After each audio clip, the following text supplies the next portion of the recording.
Rich, and I'm not gonna lie to you. This I kind of get like Tropicana vibes here. I'm really, I would say actually Voodoo Ranger vibes, Juicy Haze IPA vibes, unofficial official beer of the podcast. But I unofficial. But I think that there's a lot of juice here for us to unpack in this episode. But we can't do it just the three of us. We need one more, and that person is.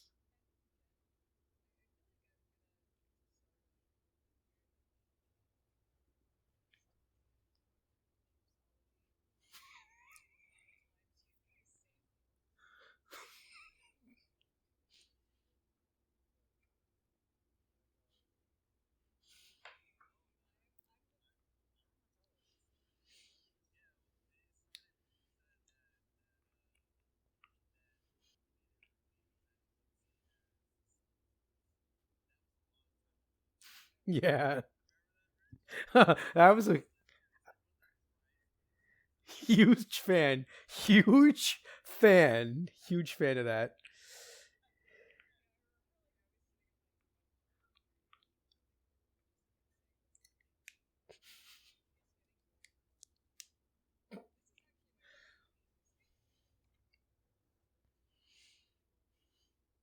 Well,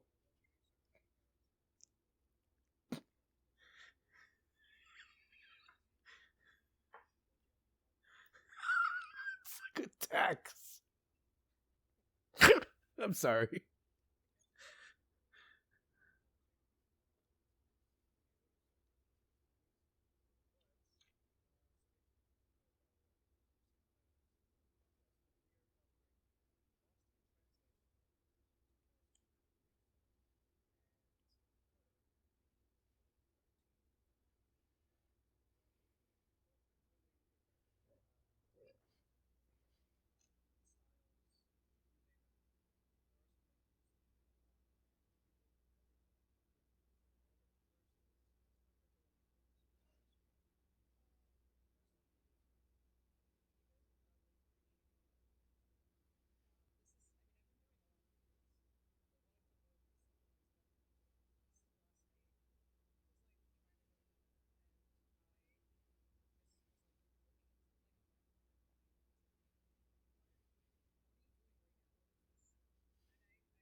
That's the movie about the New York Jets.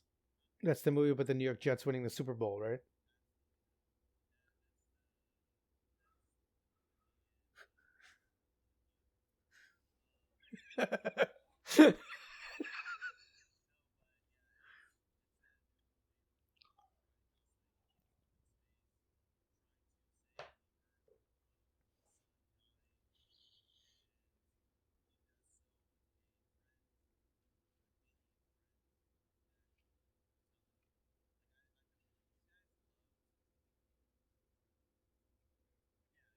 Oh,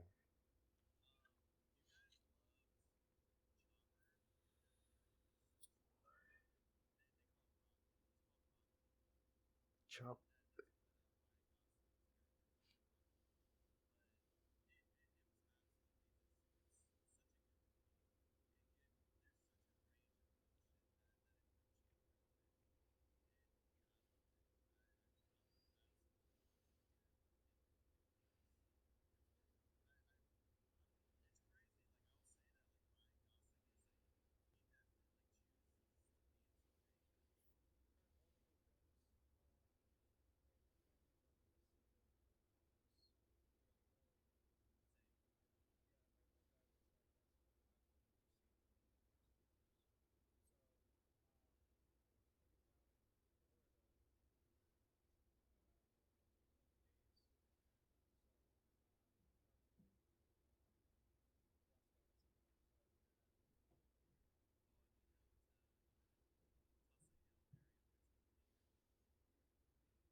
Well, as I sit, as I live and breathe, ladies and gentlemen, I am 14 short hours away from rebirth. It's really all I can say. Like tomorrow, okay, today in New York, right? It is the high was I think 51, right? On Saturday, the high is going to be 41. Tomorrow, opening day for the New York Metropolitans, it will be 70 degrees. I am very excited to go there. I'll go on opening day as tradition. First season, full season tickets. I'm gonna get everyone up there. All right, this season in the 514. So if you're listening, because you really like Lost in Translation and you're a huge Met fan, I'll be in 514, so you guys can come meet me. I'll be there all season. Say what's up. Don't be shy. But I'm really excited about that. But really, I've been deep diving into Crimson Desert this week. I didn't buy the game. I've just been watching reviews. Now, I watch pretty measured reviews, right? And I like, I have some trusted sources, but on my YouTube channel, someone came up that it just said like Crimson Desert, terrible. All right. And this person dumped on it for like 25 of the most hilarious minutes you've ever listened to. It was one of the most enjoyable things I've seen on YouTube in years, and it was just completely because part of what a lot of the reviewers are saying is that it has so many systems that it takes about 8 hours for you to truly learn how to really play the game and where you're not as confused. So that's a pretty big learning curve. So the point's being made like, who wants to get something that takes 8 hours to get good? You know, you did.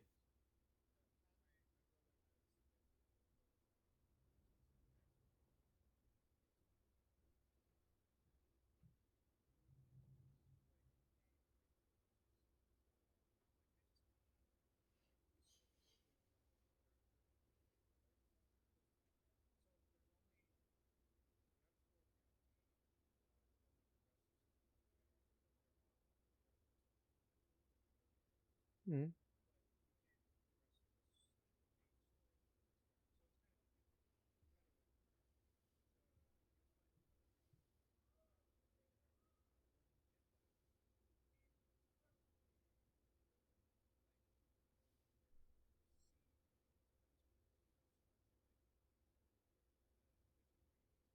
Mm-hmm.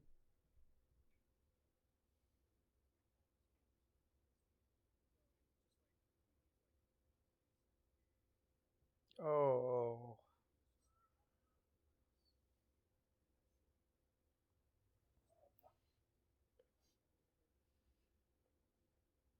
Yeah, I think that's one of the games that, I'll be honest, like one of the advantages of MLB the Show is it's just so quick. I can just play a quick 3 inning game, put it down, walk away. Or I could play for a couple hours. That's the type of game that I'm going to wait for the summer, I think, especially with what I'm hearing with like glitches. I don't want to deal with that kind of frustration. I just want to have a good time. So I'm going to hold off and probably just play Red Dead at least one more time. Why not? Maybe watch Game of Thrones, the whole thing 4 times, but I will not watch all of One Piece because that's way too much. Oh, that was. I see what you did there.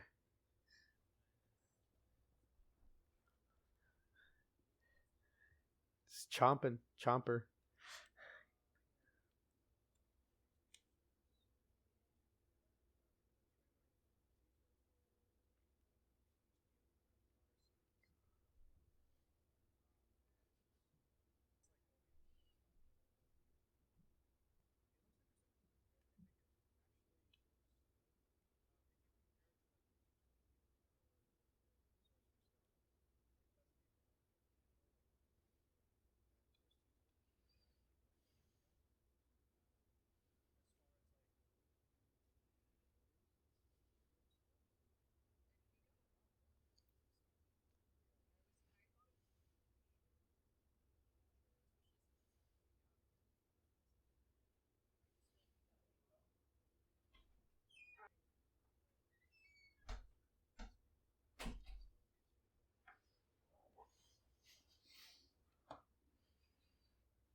I mean the Partridge Family, kids they learned on tour. Like they were fine. I don't understand. So I why can't these kids just why can't these kids just like it's just ridiculous. Or just get like twins of all of them. Look at this. Look, Full House. Listen, you can't.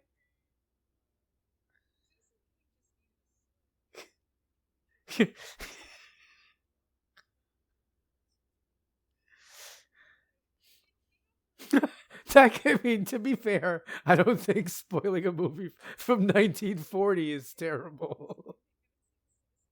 I mean, to be fair, I haven't seen it, so I now it's spoiled. So thanks. But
No, it's good to step into the ballpark, sir.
So I have a friend who I taught with in Brooklyn for a couple of years, and he decided to go and teach in Japan.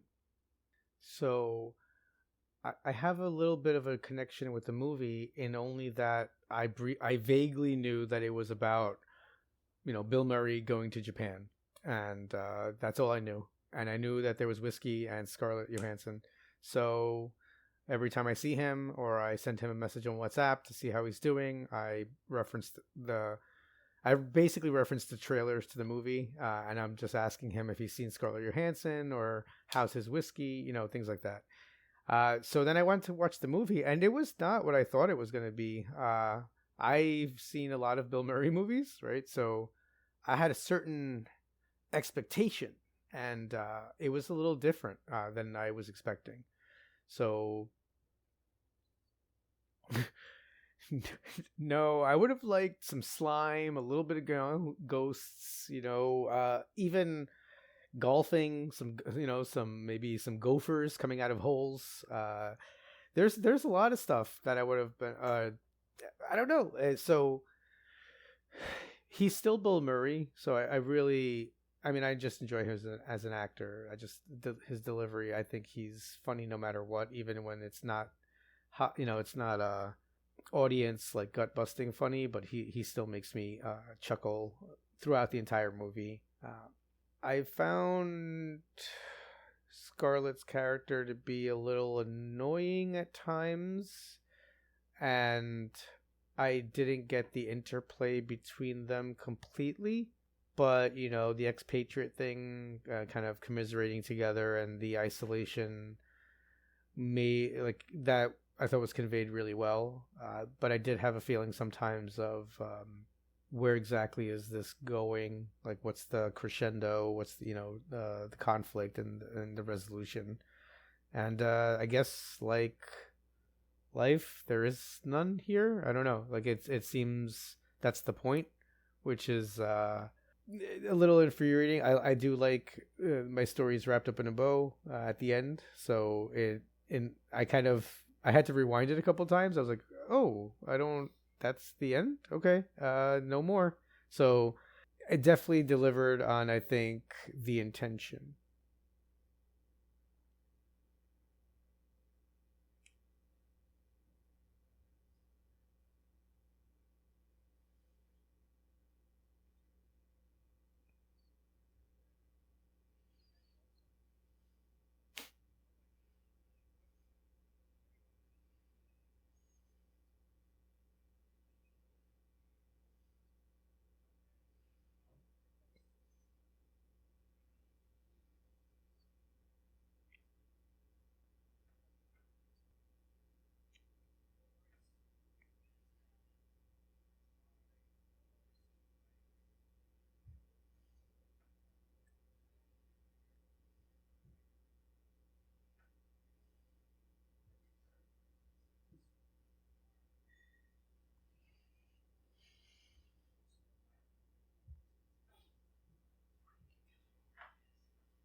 Alan. His name is Alan.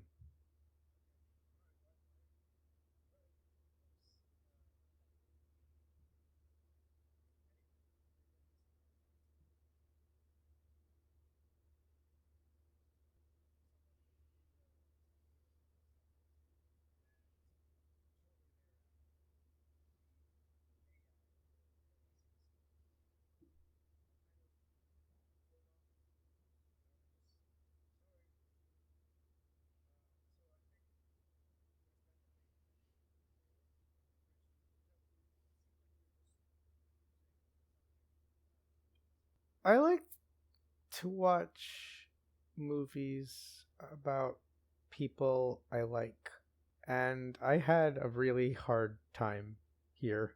I like Bill Murray, and then I was like, well, no, what is he doing? And she's so young. What's going on here? I was uncomfortable during some of Lost in Translation. I didn't like the kiss at the end, but a very Bill Murray. I mean, I'm not surprised. That doesn't. It's a man of that era. It seems like he would pull something like that. The idea that then she would keep it in the film though is weird. I don't understand at all. Can you guys? So you said that that wasn't originally filmed, right? So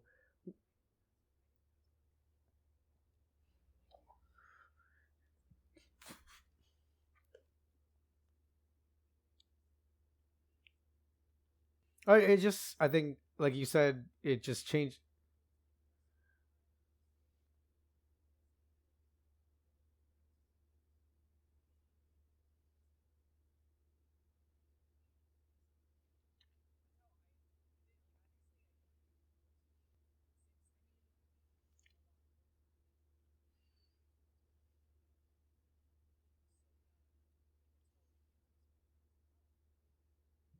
Seems like a,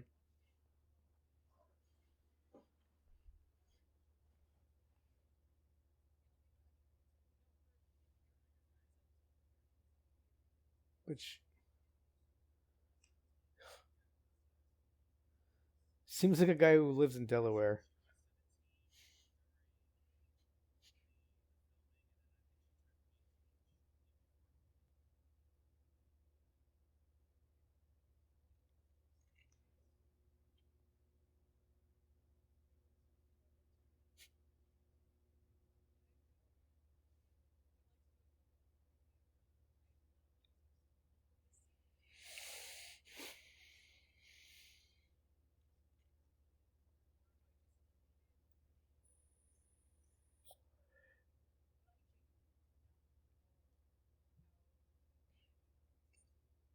As as one of my students as one of my students would say, chat, my son walked in during one of these scenes. Okay? It was hard. I mean, I my son watches me drag people on a horse in Red Dead, and I was like, like I was like, I gotta pause.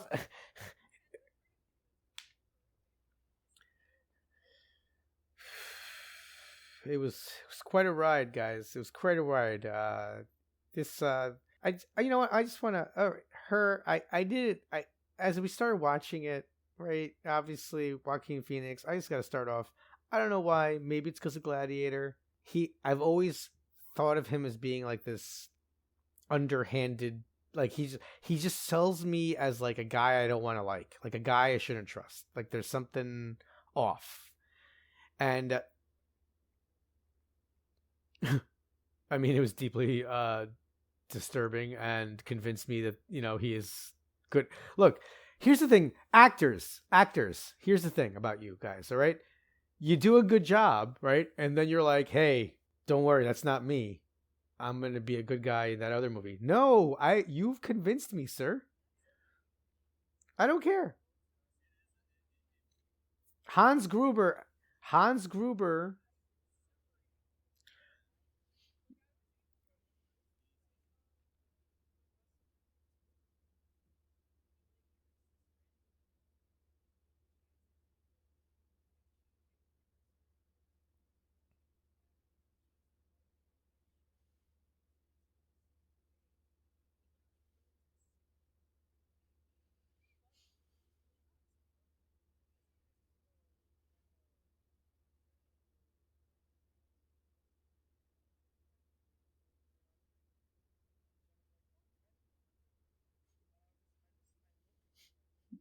See, he's the for me. He's Captain Ron. He'll always be Captain Ron.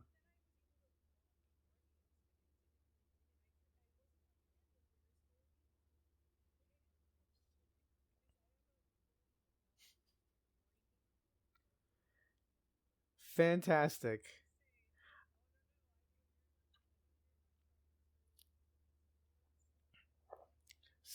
All right, so would you tell me that Joaquin Phoenix's character in this movie does not unsettle you? You would say that this is a person that you would like to befriend and hang out with, and maybe go on a picnic with their AI partner, and have a little bit of wine, yeah, and have some.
But I mean,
let's be very clear, all right?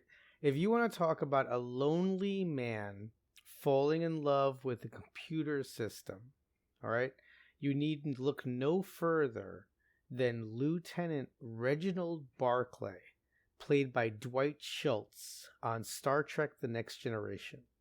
He's all right. He's the original guy. Like he literally was the guy who like was in the oh my goodness.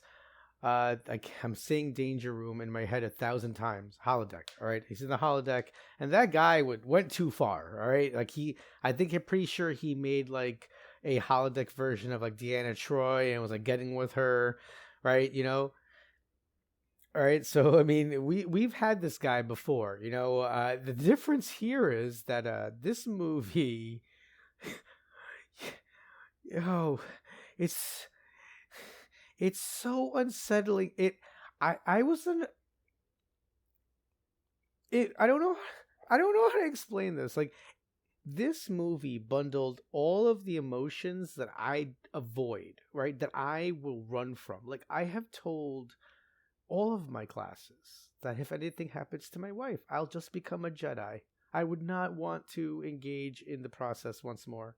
All right, I'll just dedicate my life to the Force, and that's fine with me. I'll buy a $500 lightsaber, and that call it quits. You know, like just take care of it. And this movie confirmed that for me. The dread, the existential dread that of the Samantha not answering, right? Of the OS not being installed, right? The way he was running and falling and physically in pain. The way he looks, that pregnant pause when she introduces the philosopher guy. I could not believe what I was hearing. I Because you get to the point in the movie where you're like, okay, his friends accepted it, so I guess it's gonna work, right? This I don't know why, but this is dumb, but okay, this is where it's going. And then I was like, oh my goodness, he's going to get dumped. And the most offensive thing in the entire movie is the number 641, ladies and gentlemen. Because Samantha says that she is in love with 641 other people. And here's the thing, guys: 150, 20, 25, right? Those are nice round numbers. Inoffensive numbers almost. Large, but inoffensive, right? Sometimes. 100 is a large number, but that's still, there's something mean and pointed about 641, all right?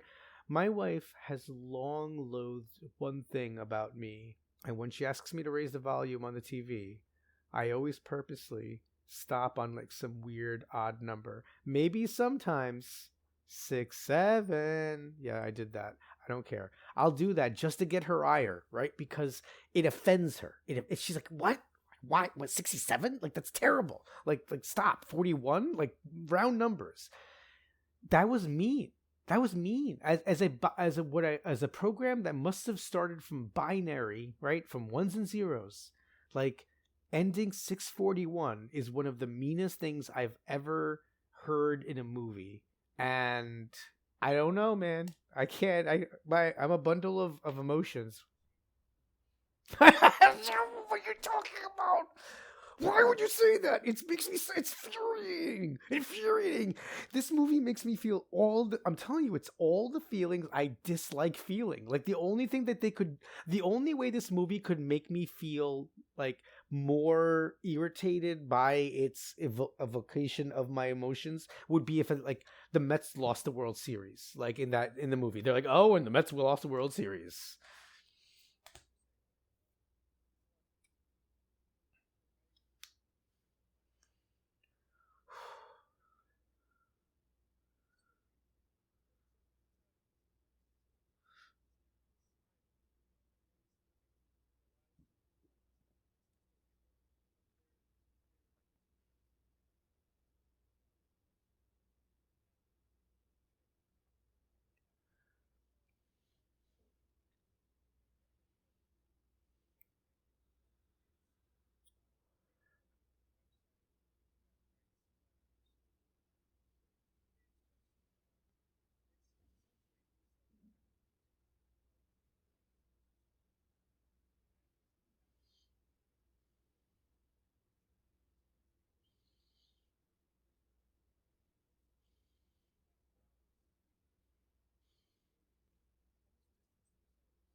Do you guys think it's kind of like Cyrano de Bergerac, right? But it got twisted. Like in Cyrano, he writes letters to get, I think it's Rosalind. I'm thinking of Roxanne, to fall in love with another man, and he Cyrano de Bergerac. It's a French play. It was also a Steve Martin movie in the 1980s where he has a very large nose, and it's just that he's got a large nose and he's very unattractive generally, but he is an amazing swordsman and he's also a fantastic poet.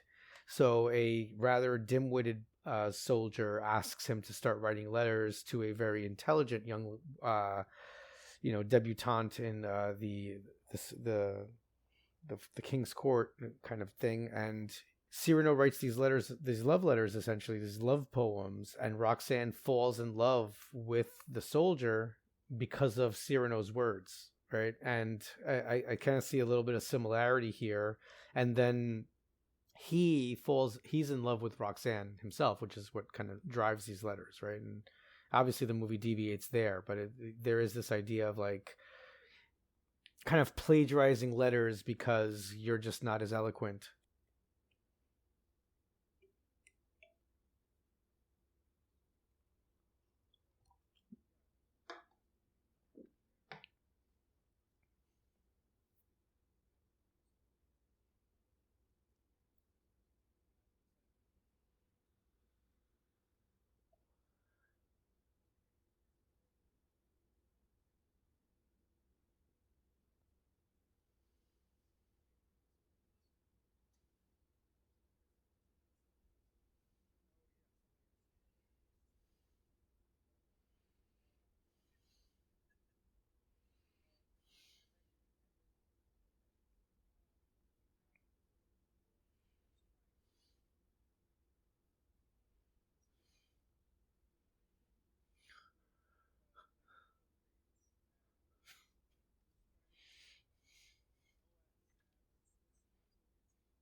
I thought it was weird though. The guys, nobody wore shorts.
nah. I mean, it's it was unsettling, but I also it was odd. I mean, I still think that his behavior was a bit odd, and maybe in the on the date, oh no, yeah, in the movie overall, yeah. But I do think that it was, he was accelerating things as quickly as she was at some point, and I think it was just his he hit the panic button there. I mean, now her reaction. It's weird because I didn't think that anything was going oddly until her reaction was definitely very aggressive, right, in a way that was disarming and unsettling. But yeah, I thought the movie was gonna take a turn there. I was like, hey, he's gonna embrace life, but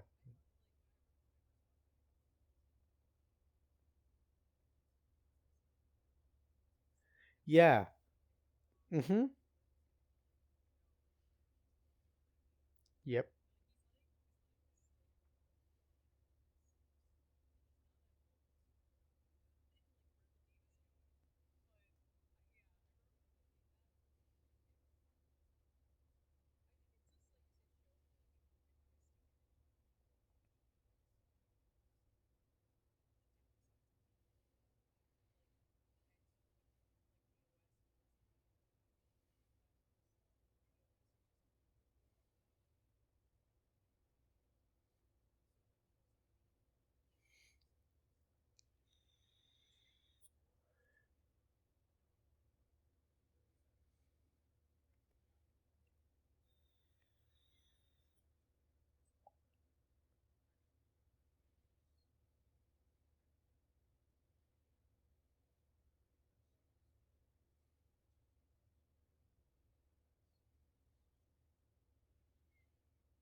Yeah, I mean, I thought that's why we actually watched.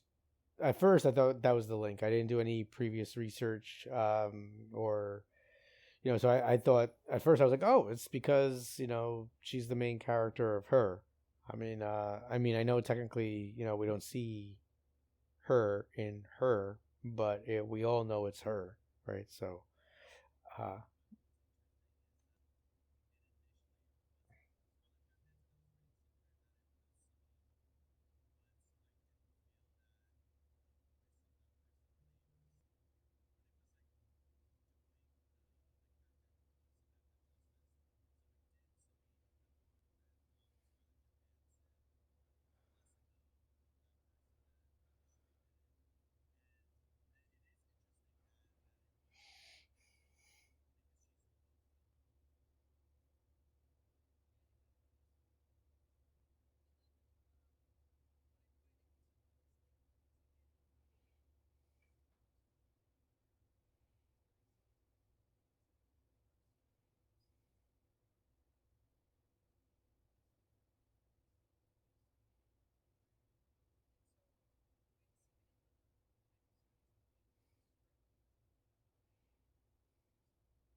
I so I have an issue with.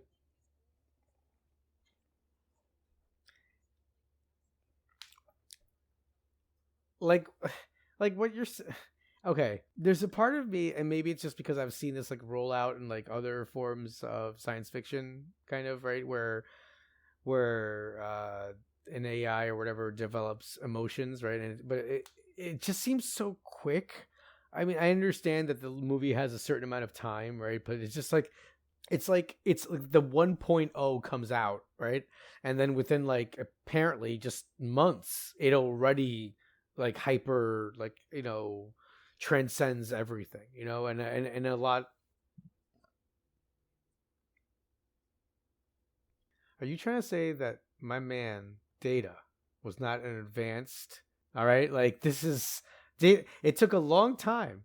All right, like it took a long because okay, I'm being glib, but I do want to say this. It's just it seems that the AI is able to develop emotions, but in a way that's like tempered, right? Like like one of the things I loved about when Data starts feeling emotions in Star Trek, right, is he's just like he's so happy and then he's so sad and he's so angry because he doesn't know how to control it, right? He doesn't know like it's a lifetime of exploration and figuring things out, right? Like we hear as small children, there's no use crying over spilt milk, right? Because at first like that you cry because you made a mistake and then you learn that that's not a big mistake, and I just there are a little there now that you explained it, I see it better, right? But in that moment I was like,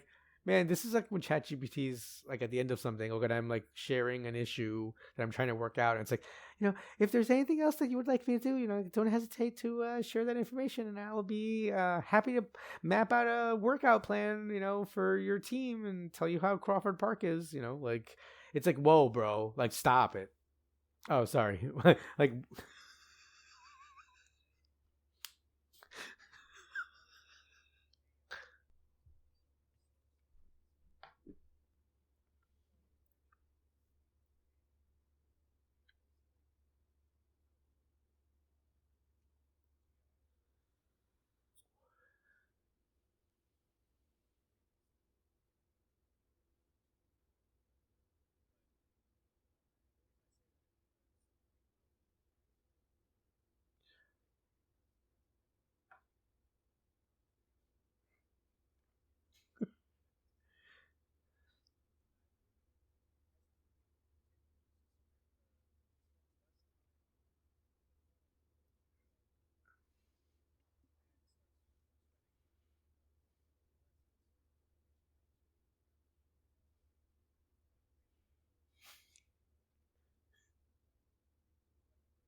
th-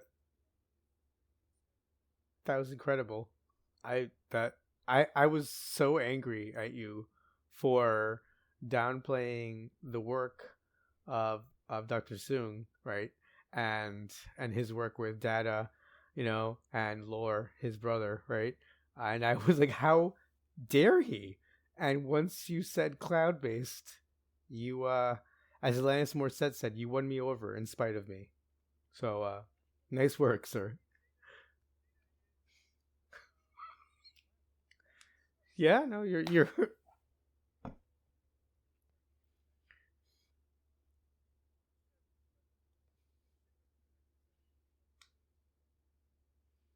no, but I still think that your meaning takes, yeah.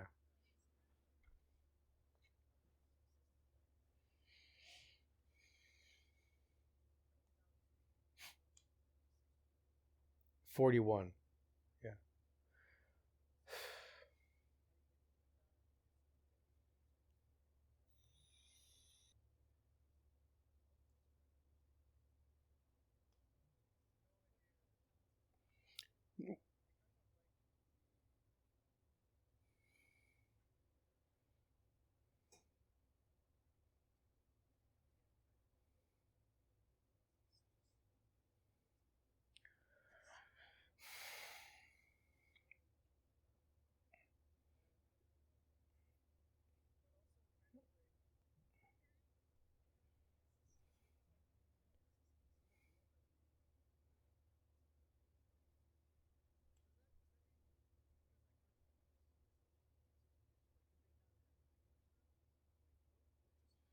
just go back to like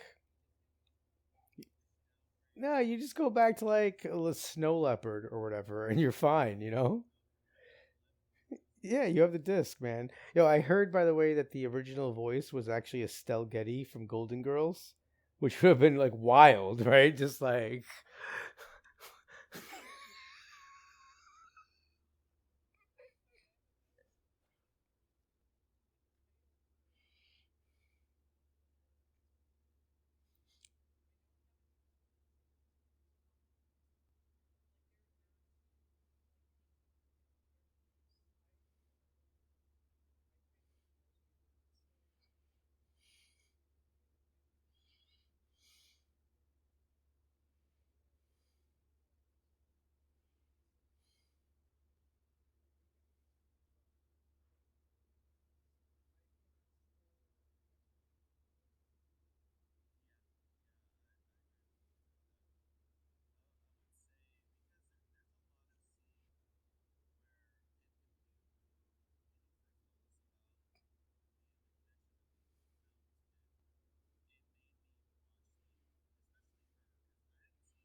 what a bunch of nonsense. There's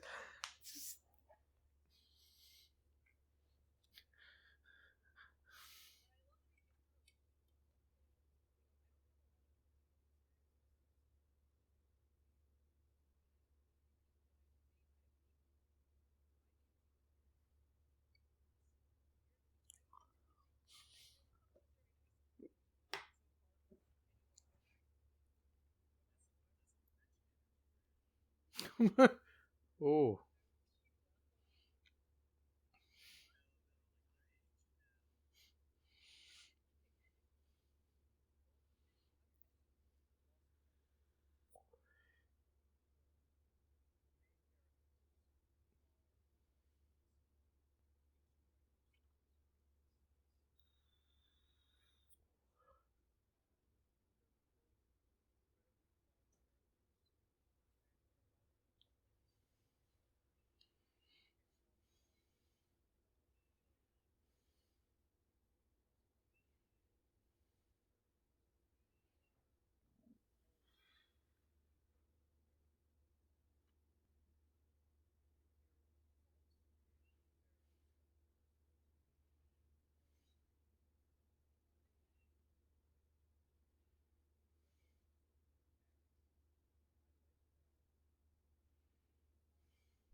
It, it's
It's like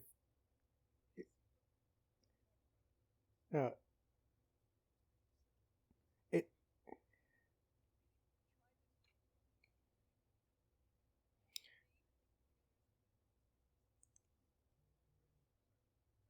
It's just like they were both going down a path the other couldn't follow. Like they just broke each other's hearts, and I understand that, like I do get that kind of thing. And and you guys, I mean, you guys must have said perspective, and I say perspective is like a point of view, and we do things, see many things here from a certain point of view that's a little bit informative.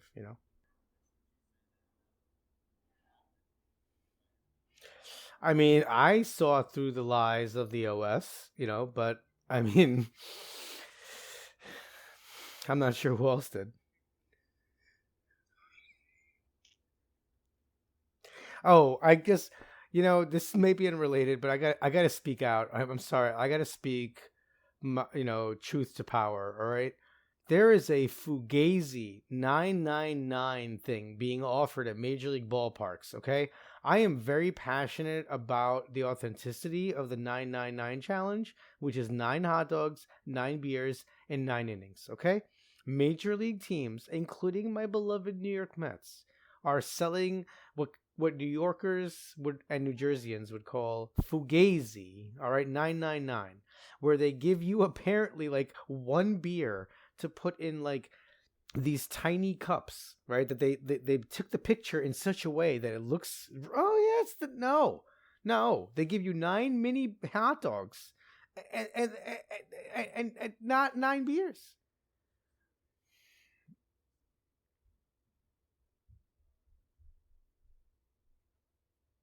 I have not. I will. Your intrepid reporter, Rich, will report back with just that kind of information next episode, ladies and gentlemen.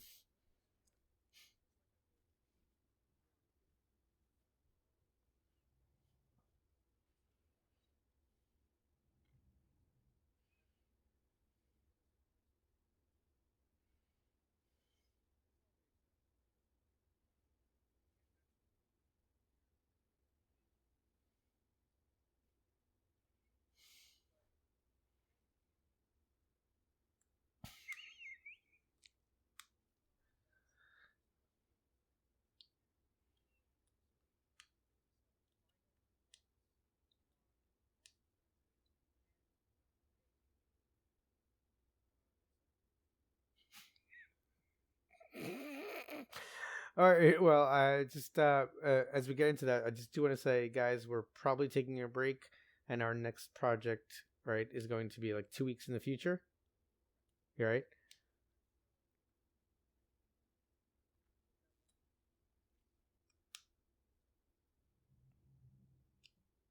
But while you guys are going hang out with Flo Rida, I have to say, Lost. I guess I would pick Lost if I had to watch one of them a second time, right? It would have to be Lost in Translation. I would never watch her again. It's the look, guys. I went to Catholic school. I can't like. I'm a 43-year-old adult male who, I won't lie, I have to doom scroll when something gets a little uncomfortable on the screen for me. I can't do it. So that made me I don't even know what to say. I can't. I got a lot of feelings for her. Okay, so I can't do that again. All right. So don't but look, they were both interesting and thought provoking. I would definitely though go with Lost in Translation, just because, if anything, other than not making me feel horribly uncomfortable in my own skin, I just love Bill Murray, and even if it's not the type of movie that I like, I absolutely adore him as an actor. I think he's a gem. Stone.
Like her?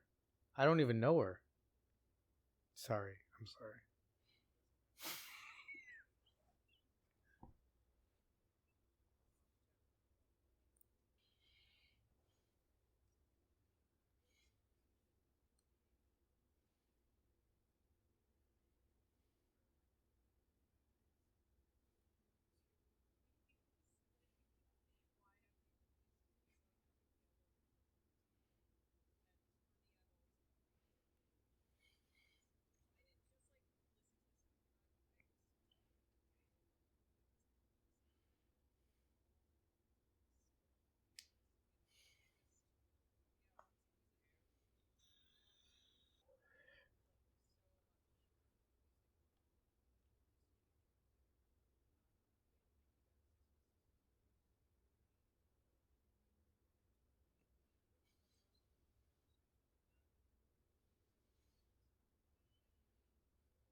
Could go another 157 without it, guys.